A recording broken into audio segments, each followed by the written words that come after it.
welcome back to the Amplify podcast. We're going through the book of Genesis. As always, I am your host, Jac Carnett. It's good to have you here with us. If you are watching online, we're going to have several maps that we're going to be looking at for this episode as we examine the War of the Kings in Genesis 14. But if you're listening online, that's great too. I'll do my best to explain what's going on. Hopefully you've seen a map of Israel before, and that's basically it. So, I want to give one shout out real quick. I normally have a lot of books that I've stacked up here holding my iPad, but I want to give one shout out to the Alabaster collection of Bibles, like Bible books that they have. They're not a sponsor. I would love it if they did sponsor. I just really like these, and so it goes through all of the Psalms, and they have the Gospels out now, and they have Revelation, they have Genesis, Exodus, and they're going book by book, and they kind of make it look like a magazine.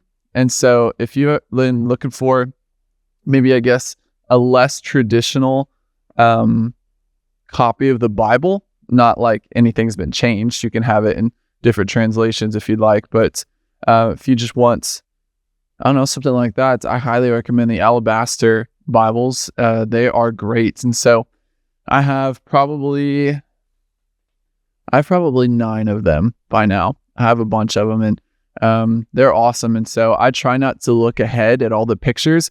I really want to, I've had this Psalms one, I think, for 4 years now, and I only know what the pictures for Psalms like 1 through about 104 look like, because I'm just going through it slowly. I've never looked through all the pictures, and so I just recommend it. They're great. I would love for them to be a sponsor, but someday. Otherwise, if you have your Bible in front of you, I'm reading from, of course, the Amplified Bible. It's a little bit more easy English for us. And we're going to be examining the War of the Kings this time.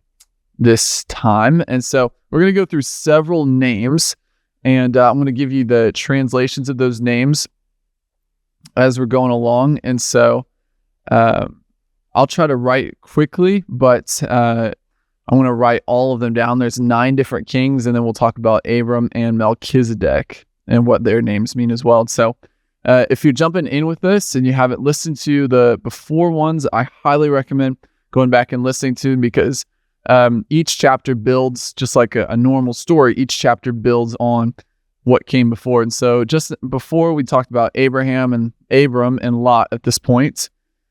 They go down to Egypt, and Abram has been called away from his father's house, his nation, and God's promised him that he'll make him into a nation, and he'll make his descendants as numerous as the sand of the sea, which is a crazy thing to tell someone who's 75 years old and married to someone who was barren and could not have any children at the time. But Abram follows after the Lord's call, and it's counted to him as righteousness. And so if you follow after God's call, sometimes we think about righteousness as always doing absolutely what is right. Another aspect of righteousness is just, putting faith in God and trusting what he says and going where he's called you to go. And so I highly recommend listening to the Lord, because he'll count it to you as righteousness. I have all of these names written down. It's not like this genius when it comes to names. And also you may see me look off to my right, because I have another cheat sheet of what all these names mean, but they kind of give us a glimpse into what was important to those cities in those times. And you may see some of these names and you're like, well, that's not necessarily evil, but it's also not explicitly good either. So yeah, we'll get into it, but so let's just start. And so we're in Genesis 14. This is a podcast for anyone that's just having a hard time understanding the Bible. You need somebody to kind of hold your hand and walk through it. That's what we're doing in this podcast, to help people understand the Bible, hopefully understand themselves a little bit better and understand God even better. And so let's dive into it. It says this: in the days of the Eastern Kings.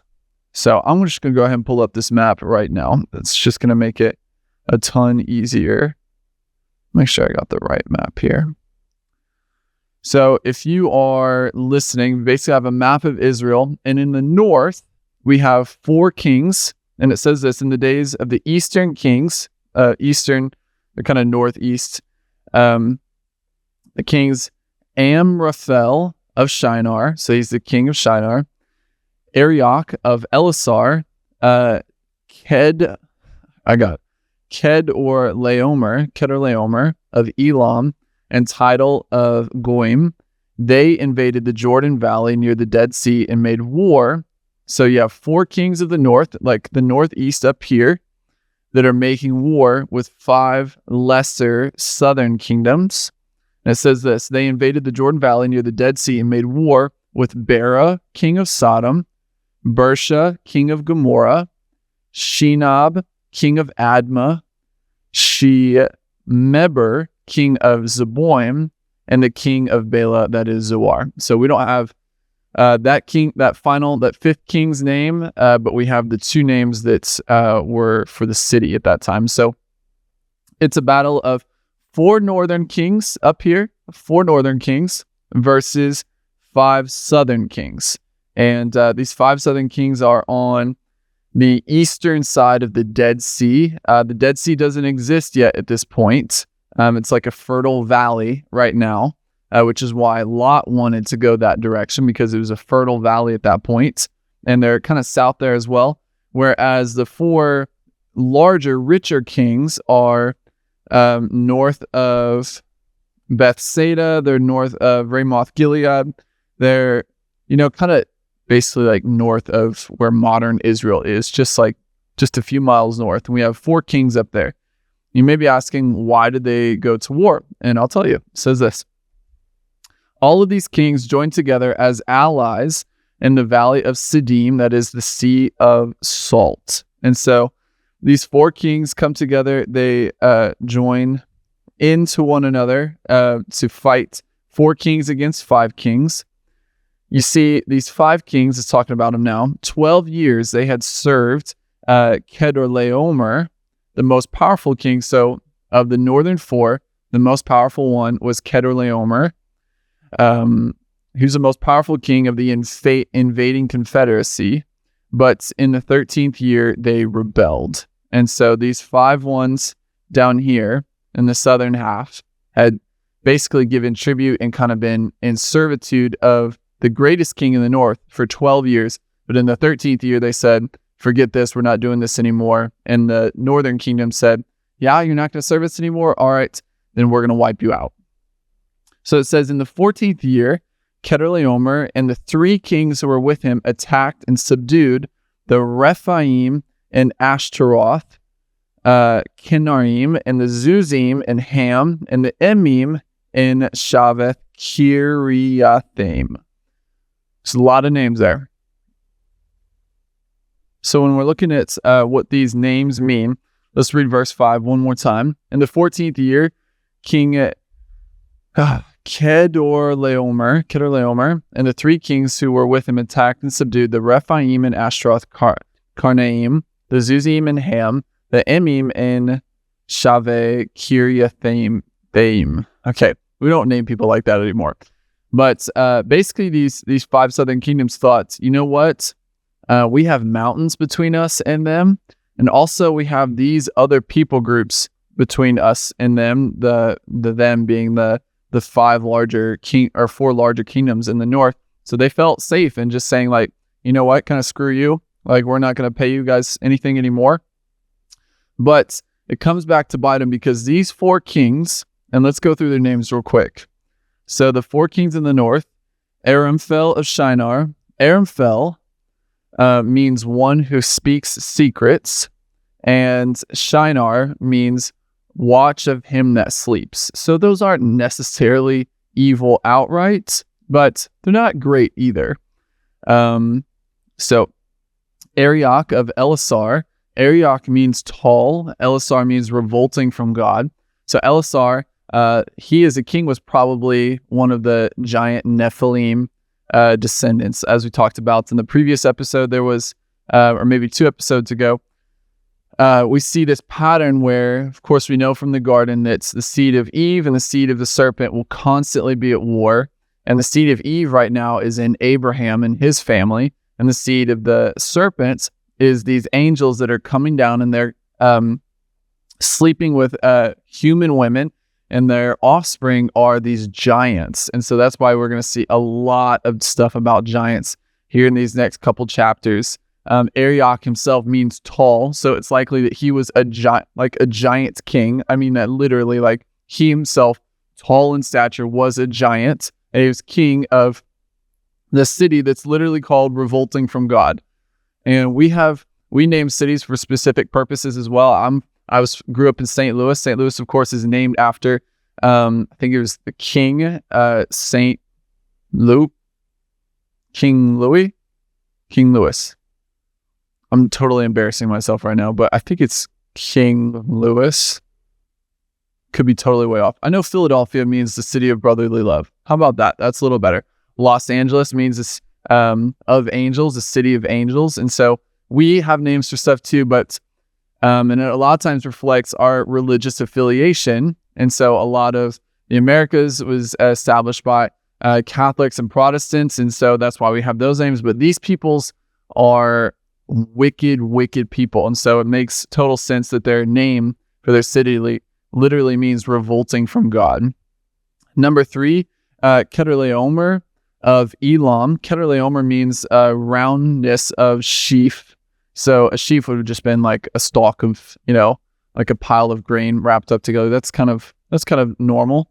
But Elam means young man, virgin, or secret. So again, not necessarily bad, but not necessarily great either, with secret slipped in there.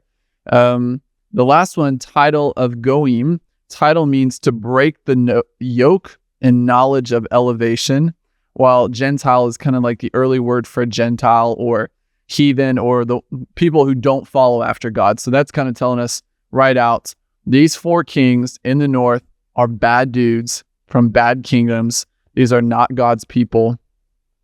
Specifically, title breaks the yoke, and it reminds me of Psalm 2 or Psalm 1. I believe it's Psalm 1, where the wicked kingdoms of the world are saying, let us break the yoke of righteousness. We don't want to live righteous anymore under God's rule, under his command.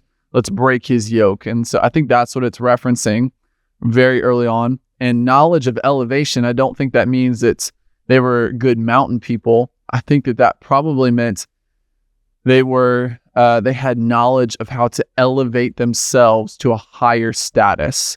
Like we saw in the Tower of Babel, they were trying to elevate themselves above their natural state as humans with the help of the angels, these fallen angels. They were trying to be like God, to be God. And I think that's also another reference. So who knows?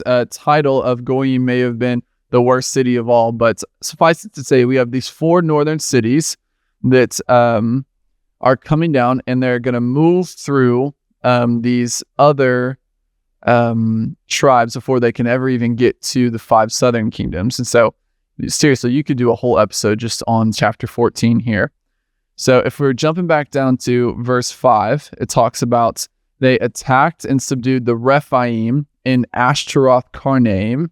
Rephaim, the word Rephaim actually means terrible ones, and the Rephaim we know were giants. And so this is a literal clan of giants that are absolutely wicked. That's who they were. They're wicked giants.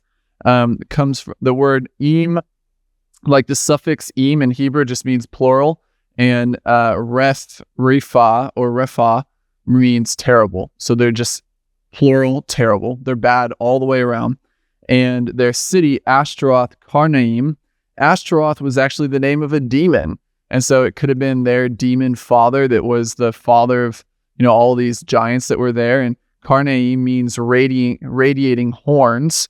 And so it could have been like a demon with horns that was disguising itself as an angel of light. We know that the enemy does that as well.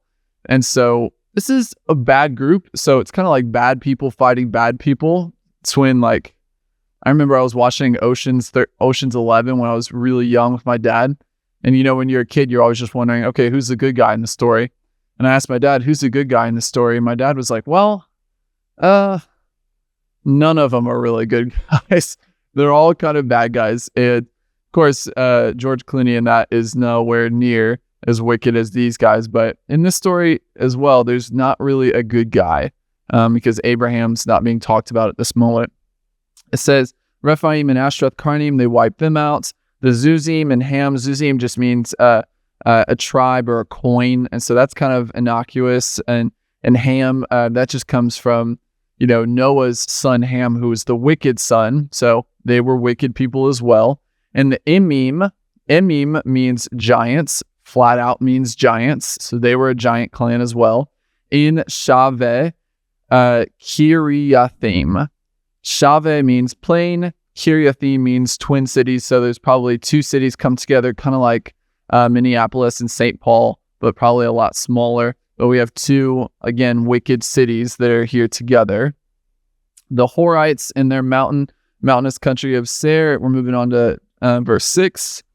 Seir, S-E-I-R, I think that's how you say it, can mean town, fish, model, or guess what? Demon. So they were bad guys as well.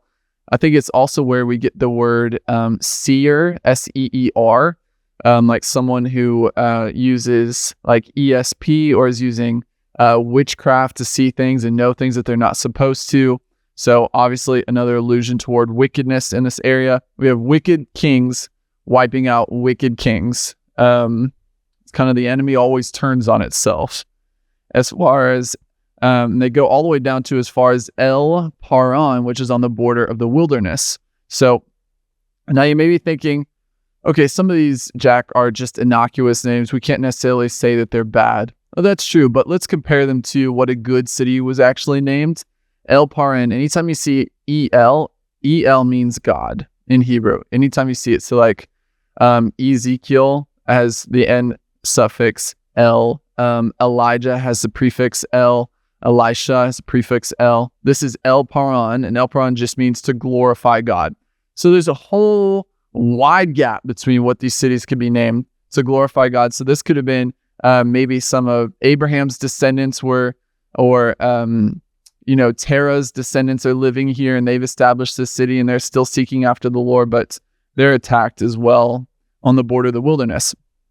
Okay, now going back to verse 7, then they turn back. And so if you're looking at this story, they start off, they join together up here in the north. It's number 1. They come down and they fight the 5 kingdoms, which we'll read about in a second.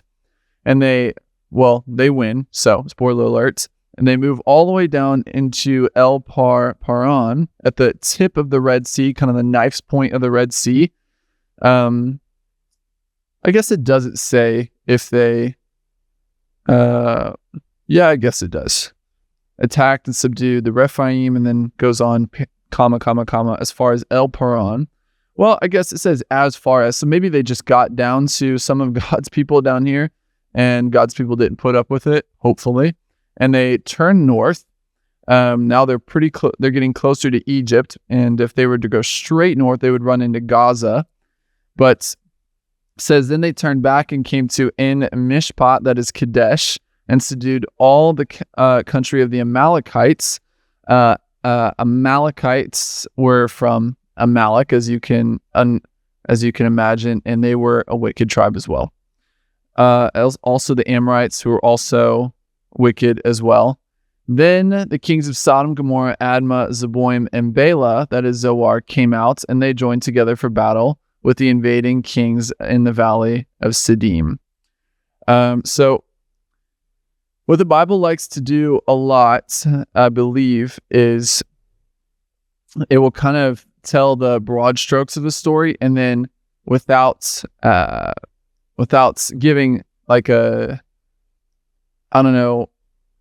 introductory statement, it won't say like, now going back to the battle, this is what happened. So I think this is what it's saying is they come down, they fight the southern kingdoms, they continue, and then they move on their way back up because they just fight them once, these 5 kings. It says this, then the kings of Sodom, Gomorrah, Admah, Zeboim, and Bela, that is Zoar, came out and they joined together for battle with the invading kings in the valley of Siddim. So that's just to the right, or just to the east of the Dead Sea, possibly where the Dead Sea is now, and against King Kedorlaomer, king of Elam, Tidal, king of Goyim, Aramphel, king of Shinar, and Arioch, king of Elasar, 4 kings against 5. So the Bible actually helps us out a little bit. It's 4 kings against 5. Now, let's look at some of the names of these kings as well. So we have over the kings of the wicked areas, we have Bera, which just means a well. Okay, that's a little innocuous, but Sodom means their secret, and we'll find out Sodom is into some really bad stuff. So, wicked city. Bershar, who's the king of Gomorrah. Bershar straight up just means evil. It just means like naming your kid evil. It's pretty straightforward. Gomorrah means straight up rebellious people. The other 3 cities, we have Shenob, means father of changing. Kind of innocuous, all right. Admah means earthy, red, or bloody. So they could have been a people of war, but we know that they're wicked for sure. Shemeber means force. Zeboim, who was the king of Zeboim, which means goats. So it's likely that they were worshipping goat demons, because God says deliberately in the law, he says, stop worshiping goat demons. And if we know these are wicked people, we know that they're wrapped up in a lot of terrible stuff. It's very possible that they're named after goats because that's what they revere. And finally, Bela means destroying, or also we can call the city Zoar, which means small. So they could have been a destroying type of people. They could have been, really savage in the way that they fought. But it was probably a smaller city because Zoar means small. It also could have meant that they were just normal humans, because we see a lot of these names reference them being tall or giants. And Zoar could have also just meant this was, wicked people who were just people. And so it says this, verse 10, now the valley of Siddim, where 5 are coming against 4, was full of tar pits. And as the kings of Sodom and Gomorrah fled, they fell into the tar pits. But the remainder of the other kings who survived fled to the hill country. And so Sodom and Gomorrah the kings flee to where the Dead Sea is now, and the other kings flee to the east into the mountainous region. So if you can see that on the map, just all is happening just east of where the Dead Sea is now. And it says this, then the victors took all the possessions of Sodom and Gomorrah and all their food supply and provisions and left. They also took captive Lot, who, as we remember, pitched his tent toward Sodom, and was probably living in Sodom at this point, or at least having plenty of dealings and probably loyalty to Sodom, and fought with them. They also took Lot, Abram's nephew, and his possessions and left, for he was living in Sodom. Okay, yeah. All right, I guess I just didn't read ahead far enough. He was living in Sodom at the time. Verse 13, then a survivor who had escaped from the invading forces on the other side of the Jordan came and told Abram the Hebrew. Now, he was living by the terebinth oaks of Mamre, the Amorite, brother of Eshcol, brother of Aner, who were allies of Abram. So he is living at this time. Let me see if I can find it on the map.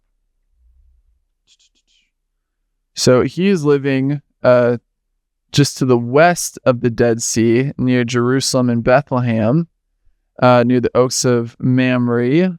Yep. So I can zoom in for us a little bit.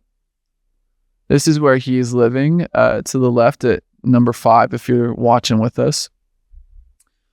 And it says this, verse 14, when Abram heard that his nephew Lot had been captured, he armed and led out his trained men, born in his own house, numbering 318, and went in pursuit as far north as Dan.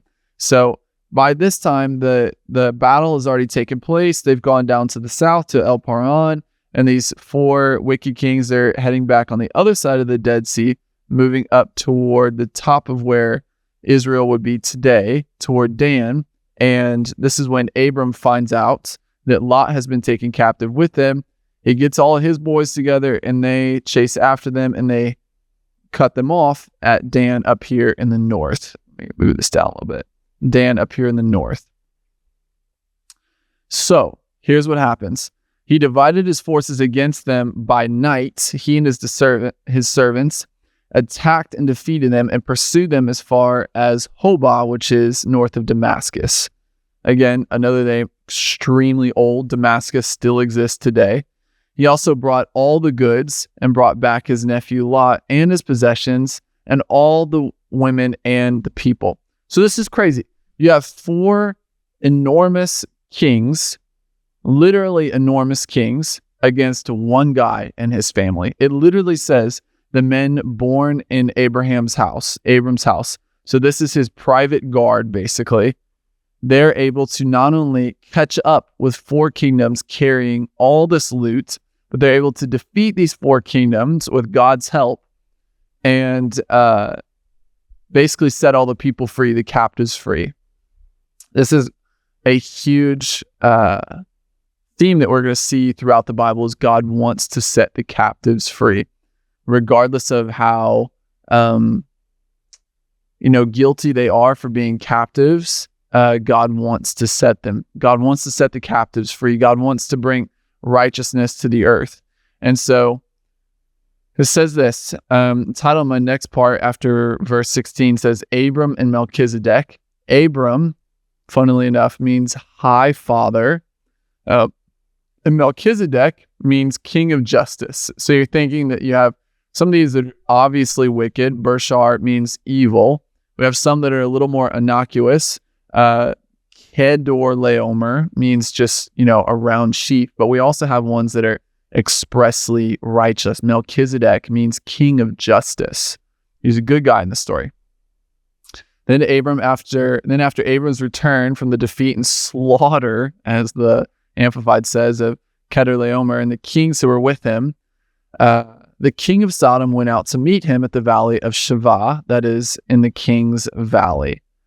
And so he obviously wants to go out to greet him, to thank him for what happened. Melchizedek, king of Salem. Salem was the previous name for Jerusalem. Salem literally just means peace. I think that's what it means. I think Salem just straight up means peace. So we're seeing a wide gap between what these names mean between these cities. Brought out bread and wine for them. He was priest of God Most High. So we're seeing a foreshadow of a king who's also a priest. And Jesus was prophet, priest, and king. So Melchizedek is kind of, we'll call it a type and shadow. He's a foreshadow of Jesus who is to come, and we'll see it in another way as well. And Melchizedek blessed Abram and said, "Blessed be Abram by God Most High, creator and possessor of heaven and earth. And blessed, praised, glorified be God Most High, who has given your enemies into your hand." And Abram gave him 1/10 of all the treasure he had taken in battle. So Abram is paying the very, very first tithe to Melchizedek, the king/priest of Salem, which is early Jerusalem. And so this is where tithe begins. This is why we give tithe still today, because God takes the 10% that he gives us, that we give him. Not only does he multiply it for his purposes with the church today and with their kingdom at that time, but the 90% that we have left is now protected by God, and it's multiplied by God as well. In verse 21, the king of Sodom, however, said to Abram, "Give me the people and keep the goods and spoil of battle for yourself." He's saying, okay, just give me our people back. You can have all the spoils of, defeating these kings. But Abram said to the king of Sodom, "I have raised my hand and sworn an oath to the Lord God Most High, the creator and possessor of heaven and earth, that I would not take anything that is yours, from a thread to a sandal strap. So you could not say, I, the king of Sodom, have made Abram rich." So Abram is making a point to say, I'm making no bones about it. You are not the reason why I am blessed. God is the reason why I'm blessed. I'm not taking any money from wicked people. I came here to get my nephew. I had to free him from these kings in the process, which also freed your people. That's great. You can have your people back. But I'm going to make sure you can never hold this over me that you made me rich. God makes me rich. And so this is also a good example of, why we don't do business with wicked people. Even if it's going to make you rich, God can make you far, far more blessed. So there are opportunities in life that we will give up, that we will say no to, that may seem ridiculous at the time. It may have seemed ridiculous to not take the spoils of war. But Abram was not going to live the rest of his life with the king of Sodom, this wicked, wicked king, hanging over his head and giving him any chance to boast in making Abraham rich.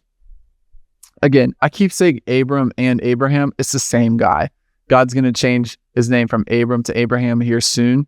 So just bear with me. I'm trying to say the right one, but I say Abraham a lot. I would not take even a thread or a sandal strap from you so that you could say that you made me rich. Verse 24, last verse of chapter 14. I will take nothing except what my young men have eaten and the share of the spoils belonging to my men, my allies who went with me, Aner, Eshcol, and Mamre. Let them take their share of the spoils. So Abram's like, you know what? My guys who came with me, y'all can do what you want. I'm not taking a dime from this guy. Okay, chapter 15. We've moved on from the War of the Kings, and we're going to see God begin to bless Abram and speak to him about his future. And so I'm going to take this map off of here. So in the story, let's go ahead and write out some of the characters here that we have. We have Abram. Right now, we have Abram. I'm going to zoom out a little bit. We have Abram, who actually, you know what? I'm just going to put this in the middle. Forgive me. Bear with me for a moment.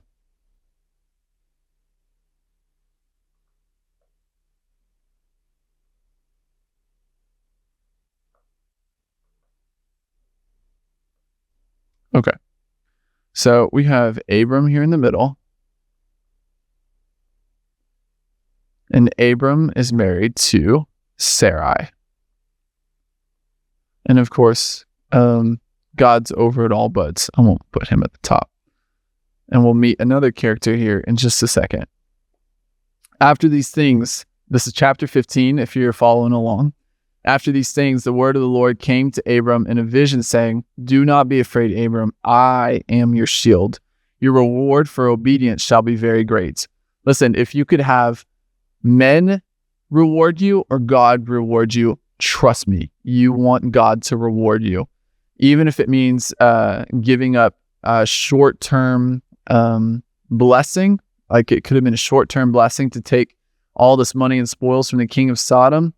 Choose God's long-term way. I will bless you. I am your shield.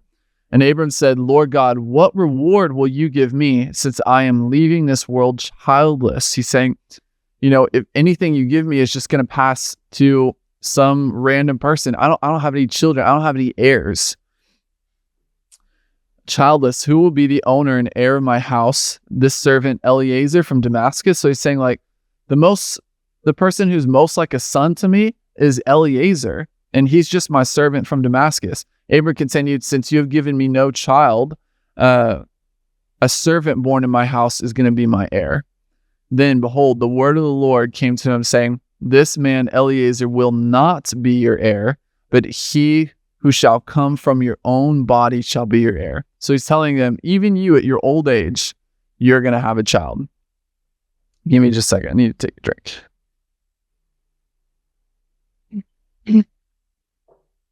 That's the second latte I've had today. My wife made one. Normally she nails it. It was tough this time, so I remade us lattes. And this one turned out okay. Says this in verse 5. The Lord brought Abram outside his tent into the night and said, "Look now toward the heavens and count the stars, if you're able to count them. Then he said to him, so numerous shall your descendants be." Then Abram believed, affirmed, trusted, and relied on, remained steadfast to. All that's added by the Amplified. Abraham believed the Lord, and he counted it to him as righteousness, doing right in regard to God and man. And he said to him, I am the same Lord who brought you out of Ur the Chaldeans to give you this land as an inheritance. But Abram said, Lord God, by what proof will I know that I will inherit it? So how can you give me some sort of, I don't know. He's not asking for collateral, but just give me proof that this is going to happen.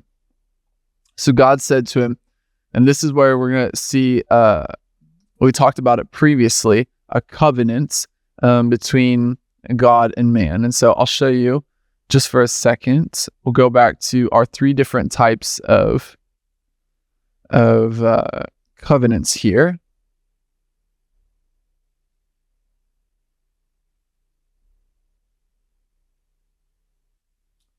So we have our 3 different types of covenants. We have a royal grant, which is from someone greater to someone lower with no stipulations. I'm giving this to you, no stipulations. I'm giving you this cash.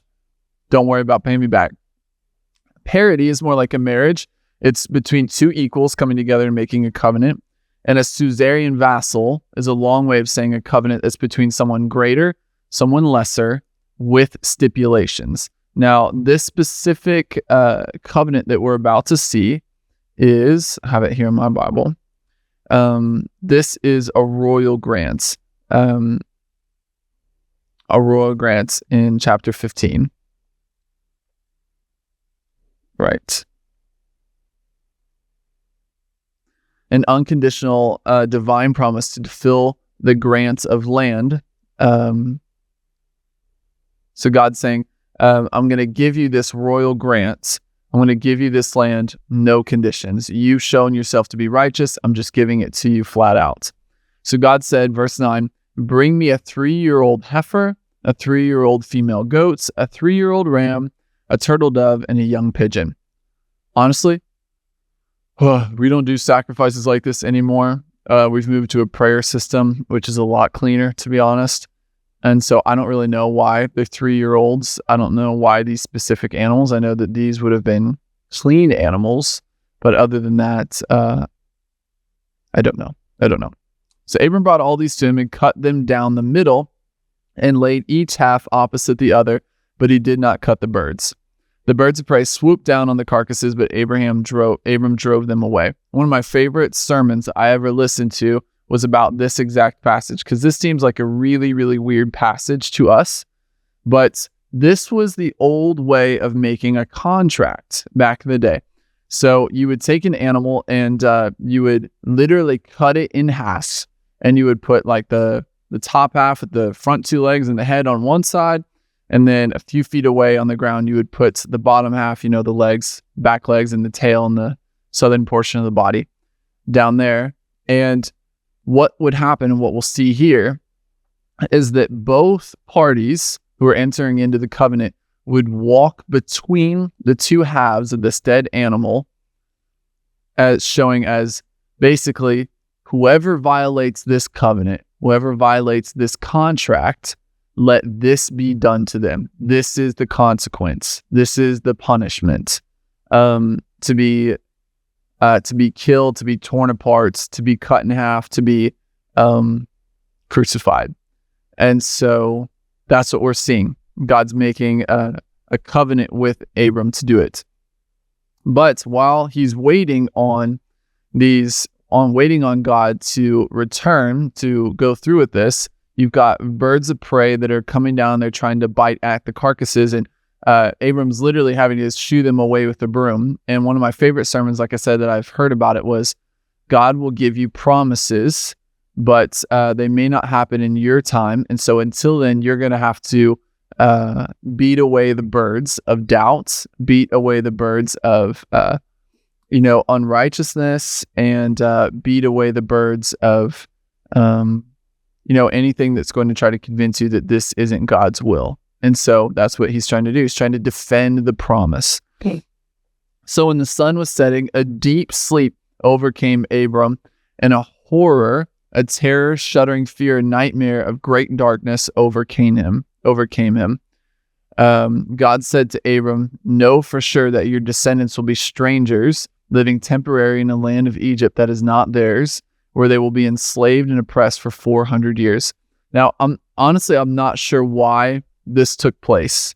I'm not sure why God gave this judgment, but he did. He said, your people will be slaves in Egypt for 400 years, which is absolutely what happens. But it was always with the purpose of God giving them their own land and them spoiling Egypt. And so we talked about how Abram goes to Egypt, his son Isaac, his son Jacob. Joseph eventually lands, stays there. They're in royalty basically at that point, but over 400 years they end up being slaves. And so they're in a place that's not their own, but it was always with the purpose of God bringing them out to plunder the land, plunder Egypt, take it for all it's worth, and go establish his own people in their own land. But on that nation whom your descendants will serve, I will bring judgment, and afterward they will come out of the land with great possessions. Exactly. As for you, you shall die and go to your fathers in peace. You shall be buried at a good old age. Then the fourth generation of your descendants shall return here to Canaan, the land of promise, for the wickedness and guilt of the Amorites is not yet finished. Now, I'm not sure exactly what fourth generation. We could have been going off of 100 years as one generation. So 400 years, that would line up with 400 years of oppression and slavery. But it says that we return here to Canaan, the land of the promise, for the wickedness of the Amorites is not yet finished. So like we said, God definitely has a threshold for what he's going to allow with wickedness. And today we don't have to worry about that because not only are we not seeing the level of wickedness that they were involved in, but also judgment is not coming to this. It's not like God's going to judge this nation or judge another nation because Jesus took on himself all judgment. And now there is coming a final judgment where you can, in this life, choose to accept Jesus and take his sacrificial judgments for yourself so that when you stand before the Lord, Jesus has already paid the price for you. Or you can choose not to follow after Jesus, in which case he did not take your judgment for you. And at that point, you'll be judged. And so we're not worrying about being wiped out by God anymore because Jesus took on our punishment and we're living in the age of grace. But Jesus had not come yet. He had not come to the earth and died and resurrected yet and taken our punishment for us. And so God still has a threshold for wickedness that he'll allow. And I think not to get into it, but I think there are certain actions that God is waiting for that take it too far. Basically, I think God's waiting for their sin to be irreparable. So we're talking about genetic manipulation, possibly. We're talking about wickedness that corrupts the mind to such a degree that they don't come back. And so I think God's waiting for that, and he's waiting for anybody that doesn't want to live that life to, seek after him at this point. So it says in verse 17, when the sun had gone down and a deep darkness had come, there appeared a smoking brazier. I think it's just like a lamp at that point, and a flaming torch which passed between the individual pieces, or the divided pieces of the animals. So this is the representation of God himself coming down and moving between the two animals, or two halves. On the same day, the Lord made a covenant, promised a pledge with Abram, saying, to your descendants, I have given you this land from the river of Egypt to the great river of Euphrates, the land of the Kenites, Kenizzites, Kadamites, the Hittites, the Perizzites, the Rephaim, giants, the Amorites, the Canaanites, the Girgashites, and the Jebusites. So we see a deep sleep fall over Abram, and he does not walk between the two halves. Only God does. This deep darkness fell over him. There is a nightmarish terror that is the true fear of the Lord. No one can look at God the Father and live. God, his glory, his greatness, the fire of who he is, it's all consuming. And so that's why we see in most cases when even just angels come down on people, let alone God himself, immediately fear strikes them because it's so larger than life. It's more than we can comprehend in just a moment. And so fear seizes us. And so I think that's what we're seeing here. I don't think it's an evil fear. I think it's a holy fear of God. And this darkness comes, and we see Abram fall asleep. So Abram never walks between the two halves, and then God finishes the covenants. And one of my favorite sermons ever was about this exact passage. And it was Pastor Brian Jarrett out of Texas, and he was speaking for us here in Oklahoma. And he reaches this crescendo in his message, and he says, God walked through the two halves without Abram, so that if God failed, God would pay the price.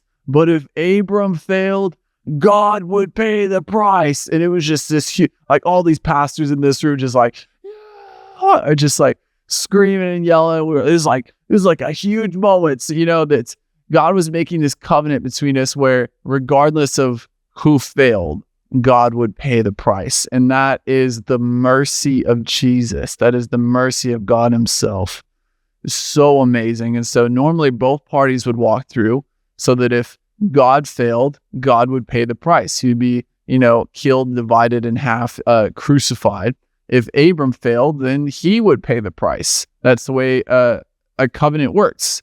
But God doesn't allow Abram to walk through because it was a symbol of, if God fails, God will pay the price. God never fails.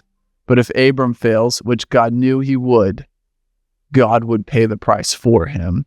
And when he said that in the room, the room exploded. And the altars were full that night. It's such a great sermon.